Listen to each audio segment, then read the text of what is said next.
Kapil Gautam doctor साहब भित्र हुनुहुन्छ आउनुहोस् त।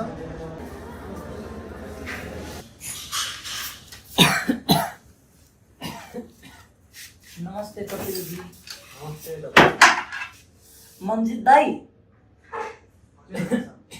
यो ढोका लगाइदिनुहोस् न। हजुरको रिपोर्ट अहिले भर्खरै म हेरेको कि डाक्टर साहब के हाल्यो त्यस्तो हजुरले नि के त हेर्नु भएको छ होला नि त, आफूसँग के भइरहेको थियो र त्यसको आधारमा आफूलाई के भयो होला भनेर के जाँच गर्नु भएको थियो कि? मलाई त छाती दुखेको थियो अनि अलिअलि खोकी लागेको थियो, त्यही भएर म हस्पिटल आएको। ए हजुरको रिपोर्ट चाहिँ भन्न त मलाई राम्रै मन थियो, तर अब रिपोर्टै गलत आएपछि खराब आएपछि मैले के गर्न सक्छु र? के आयो डाक्टर साहब त्यस्तो रिपोर्ट? हजुरलाई कति जान्नु मन छ पुरै भनौँ कि अलिकति भन्दा नि हुन्छ? होइन भन्नु न, मेरो रिपोर्ट त मलाई भने होला नि त। हजुरलाई लङ क्यान्सर भएको रिपोर्ट आएको छ। आज बिबिएलको क्लास कस्तो भयो केटा? म एकछिन है, म वासरुम गर्न आउँछु।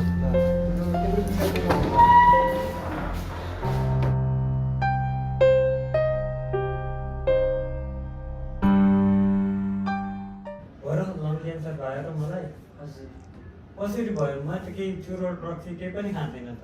अल्झाइमर क्यान्सर हुनलाई प्रोडक्ट नै खानुपर्छ भन्ने नि त हुँदैन नि त। हजुर केही काम गर्नुहुन्थ्यो होला, त्यही बेलामा हजुर धुवाधुलो त्यस्तो धेरै सम्पर्कमा आउनुभयो होला, हजुरको सास प्रश्वास प्रणालीमा गयो होला अनि भयो होला। हजुर डाक्टर साहब, अब के गर्नु सकिन्छ डाक्टर साहब? हाम्रो टिममा विशेष ज्ञान प्राप्त र प्रवीण डाक्टरहरू हुँदै हुनुहुन्छ, उनीहरूले तपाईँको शल्यक्रिया गरिहाल्नु पर्यो भने पनि गरिहाल्नुहुन्छ। डायग्नोसिस त भइसकेको छ, हजुरको उपचार त हुन त सक्छ, तर पुरै ठिक नभए पनि हजुर धेरै समयसम्म बाँच्नु चाहिँ पाउनुहुन्छ।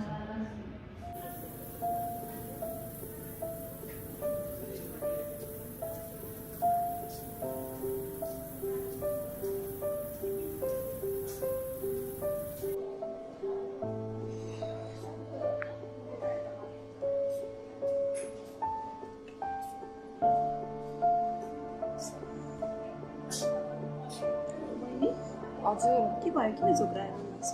टेन्सन भएछ मलाई। के को टेन्सन पर्यो? बाबा बिरामी हुनुहुन्छ। बाबा के को बिरामी गर्नुभयो?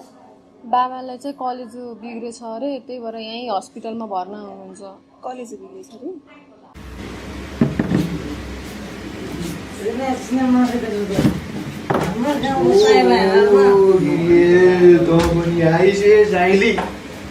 एक दबका ल्याउ त च्याप्प हार्नु पर्छ। ओ साइली ल कहाँ गएर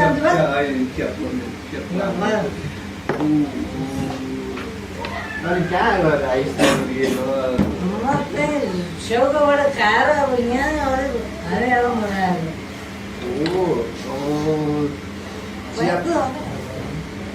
मै हो यार, टेन्सन के टेन्सन हुन्छ? किन खान आएको धेरै नै काम त्यस्तो काम गर्छु।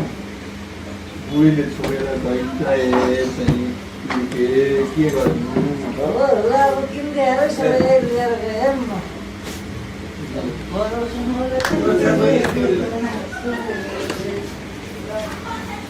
अरू के त छैन रे? जगाम त जगाइ जगाइदिएर अरू पनि दिँदैन।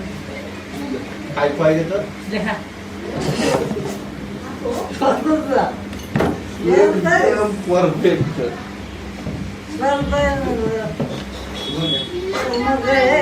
ल जा अर्को किन्दैन ल अर्को भोलि जा। दिनदिनै रक्सी खाएपछि साइलीको पसलमा ढलेपछिको अवस्था।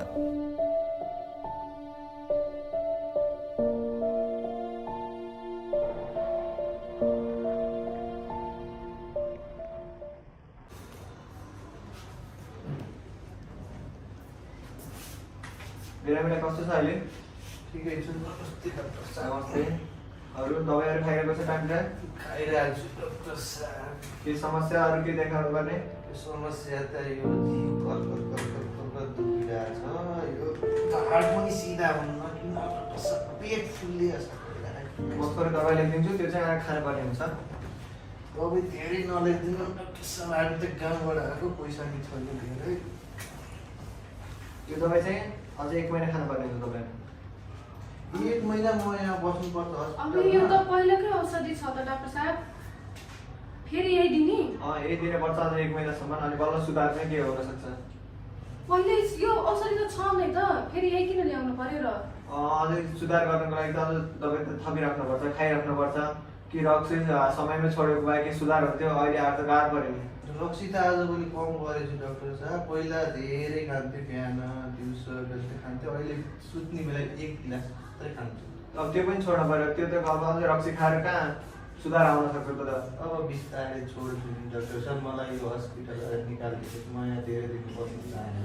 त्यस्तो भनेर त कहाँ हुन्छ, बस्नै पर्छ समयसम्म। सबै मुलाकात त बस्नु पऱ्यो त। बाबा पहिले पीडामा हुनुहुन्छ डाक्टर साहब, अलि नम्र भएर बोलिदिनुहोस् न। हामी अब राम्रै बोलेको छ, राम्रै उपचार गरिदिएको छ हामीलाई। अरू तपाईँले के खोज्नुहुन्छ र? छोएर मात्र जानुभएको छ, अनि त्यही माथि बिरामीलाई पनि राम्रोसित भन्नु हुँदैन। हामीले सम्झो गरेकै छ, सरकारीमा कति यतिभन्दा कति नै तपाईँले खोज्नुहुन्छ र? सरकारी र प्राइभेट के हो र त्यो भनेको? सरकारीमा अब सस्तोमा त अब यतिकै उपचार हुन्छ नि त। अब केही तपाईँलाई ठुलो उपचार चाहियो भने त प्राइभेट क्लिनिकमा आउनु पऱ्यो। बाबाको रोग 20-19 भएको छैन, अनि तपाईँ झन् सरकारीमा सहुलियत हुन्छ भनेर हामी यति टाढाबाट उपचार गर्न आउँछौँ, अनि तपाईँले चाहिँ अहिले प्राइभेटको धाक लगाएर हुन्छ? तपाईँले प्राइभेटमा के अर्को उपचार गर्नुहुन्छ र? डाक्टर साहबसँग त्यसरी मुख लाएर होइन के बाबा, तपाईँ कति पीडामा छटपटाइराख्नुहुन्छ, यिनीहरूलाई के थाहा छ? होइन छटपटाए पनि डाक्टरसँग ठुलो मान्छेसँग त्यसरी बोल्नु हुँदैन नि छोरी। ल हामीलाई धेरै अरू बिरामी पनि चेक गर्नु पर्ने छ, हतार छ। अझै हामी निस्किन्छौँ होला। अरू के समस्या भनेपछि भन्नु होला, अझै निस्किएको। अजिबको लोकतन्त्र छ यिनीहरूको।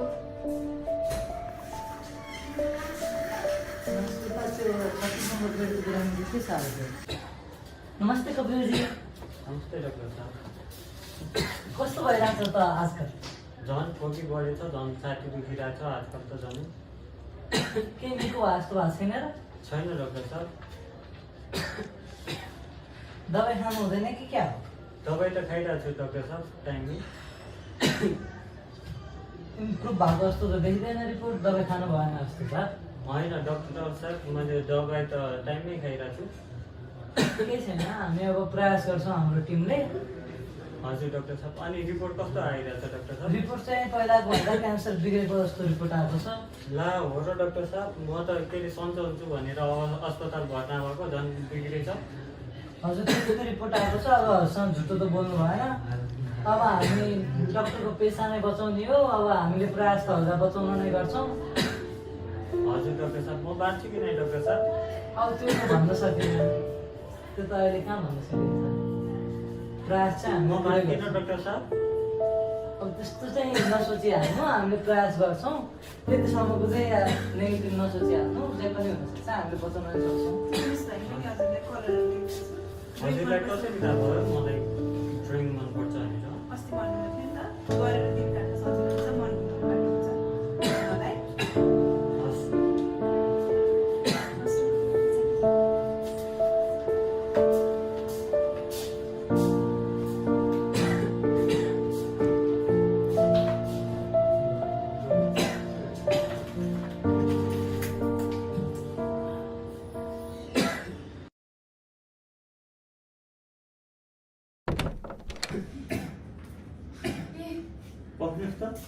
हजुर बोलाउनु भएको?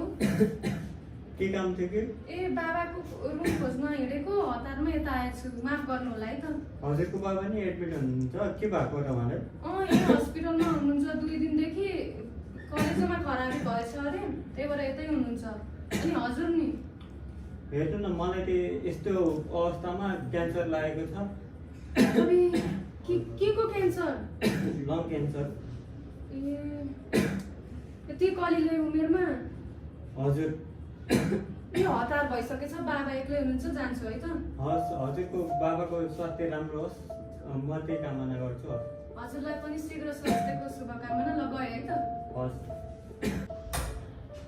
बाबा डाक्टर साहब आउनुभयो स्वास्थ्य कस्तो छ तपाईँको अहिले डाक्टर साहब नमस्कार अलि यस्तो भएको थिएँ औषधि लाउनु त नदुख्नु सकिँदै दबाई खाइराख्नु छ हजुर खाइरहेको तपाईँको अहिले नयाँ रिपोर्ट आएको रहेछ के आयो नयाँ रिपोर्टमा रिपोर्टमा चाहिँ कलेज तपाईँको धेरै बिग्रिसकेको छ सक्दो चाहिँ ट्रान्सप्लान्ट चाहिँ गर्नुपर्ने देखिन्छ किन ट्रान्सप्लान्ट गर्नु लिभर चाहिँ धेरै खराब भइसकेको छ अब चाहिँ काम गर्दैन होला तपाईँको शरीरलाई त्यही भएर ट्रान्सप्लान्ट चाहिँ गर्नुपर्ने देखिन्छ कति खर्च लाग्छ सर बाबा नआत्तिनु न म छँदैछु त खर्चको लागि तपाईँ सक्दो चाहिँ चाँडो खबर गर्नु होला अहिले चाहिँ मलाई लागेको छ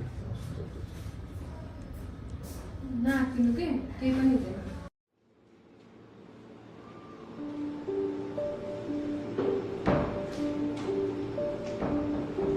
नमस्ते कपिलजी नमस्ते डाक्टर साहब ड्रइङ गरिराख्नु भएको हजुर डाक्टर साहब अनि हजुरलाई केही इम्प्रुभमेन्ट भयो त छैन डाक्टर साहब अब इम्प्रुभमेन्ट नभएको खण्डमा चाहिँ हाम्रो टिमले चाहिँ हजुरको सर्जरी नै गर्न भनेको छ सर्जरी गर्नुहुन्छ कि के हाल्नुहुन्छ हजुर डाक्टर साहब सर्जरी नगर्ने झन् म एक्लो मान्छे झन् गाह्रो हुन्छ अनि कोही हेरचाह गर्ने छैन सर्जरी गर्दा झन् गाह्रो हुन्छ सर्जरी गर्यो भने हजुरको आयु 6 महिना 1 वर्ष 2 वर्ष लम्बिन चाहिँ सक्छ तर सर्जरी गरे नै प्रिफर गर्छु म चाहिँ हजुर डाक्टर साहब नगर्ने झन् दुःख पाउँछु मैले अब त्यो त हामीले हजुरकै मर्जी गर्ने हो अब हजुरको अन्तिम इच्छा चाहिँ के होला त केही गर्न मन छ हजुरलाई मेरो अन्तिम इच्छा भनेको मेरो राम्रो अङ्ग कसैलाई काम लाग्छ भने मैले अङ्गदान गर्न चाहन्छु अब अङ्गदान गर्नुको लागि हजुरको ब्लड रिपोर्ट त्यो टेस्टहरू गर्नुपर्छ कस्तो छ अङ्गहरूको स्थिति भनेर अब त्यो सबै ठिक आयो भने त हामीले त्यही गर्नेछौँ विचार गर्नेछौँ त्यो कुरामा अब हजुरले सर्जरी नै गरेर राम्रो हुने हो अब हजुरले जे चाहनुहुन्छ त्यही गर्ने हो हस् डाक्टर साहब हस्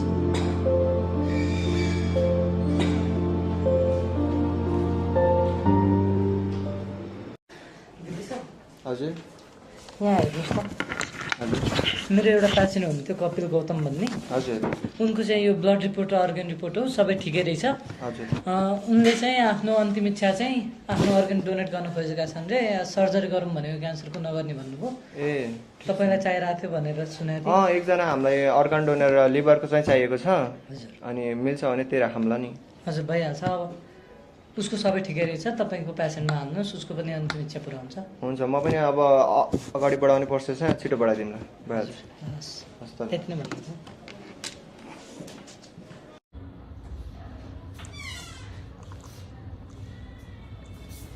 ल तपाईँहरूको लागि खुसीको खबर आएको छ हामीले चाहिँ कलेज डोनर चाहिँ भेटाइसकेको छौँ यो चाहिँ सक्दो छिटो फर्म भरिदिनु होला अनि हामीले अरू काम चाहिँ अगाडि बढाउँछौँ हस् डाक्टर साहब हजुरलाई धेरै धेरै धन्यवाद बाबा हेर्नुहोस् त हामी त कति भाग्यमानी अब नयाँ जीवन जिउनुहुन्छ हजुरले सरी अब म यो लक्ष्य कहिले खानु तिमीलाई साह्रै गाह्रो भयो हस्पिटल हुन्छ बाबा